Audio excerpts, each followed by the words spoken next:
بسم اللہ الرحمن الرحیم۔ حالیہ دنوں میں پاکستان اور سعودی عرب نے دفاعی تعاون کا معاہدہ کیا ہے۔ یہ صرف ایک معاہدہ نہیں ہے بلکہ امت مسلمہ کے اتحاد کی ایک جھلک ہے۔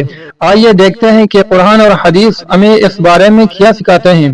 قرآن مجید میں اللہ تعالیٰ فرماتے ہیں، اعوذ باللہ من الشیطان الرجیم، بسم اللہ الرحمن الرحیم، وَتَعَاوَنُوا عَلَى الْبِرِّ وَالتَّقْوَى وَلَا تَعَاوَنُوا عَلَى الْإِثْمِ وَالْعُدْوَانِ، یعنی نیکی اور تقوی کے کاموں میں ایک دوسرے کا تعاون کرو اور گناہ اور ظلم میں تعاون نہ کرو۔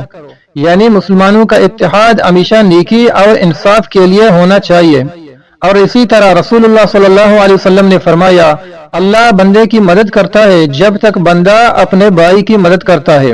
یہ حدیث ہمیں سکھاتی ہے کہ جب مسلمان ایک دوسرے کی مدد کرتے ہیں تو اللہ تعالیٰ کی مدد بھی ان کے ساتھ ہوتی ہے۔ پاکستان اور سعودی عرب کا یہ قدم امت کے بھائی چارے، دفاع اور تعاون کی علامت ہے۔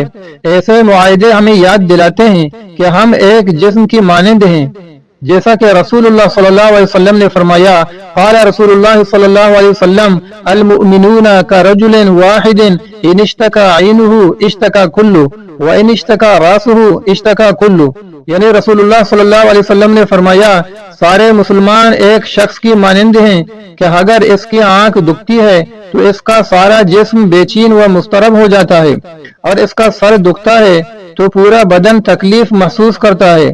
اسی طرح ایک مسلمان کی تکلیف کو سارے مسلمانوں کو محسوس کرنا چاہیے۔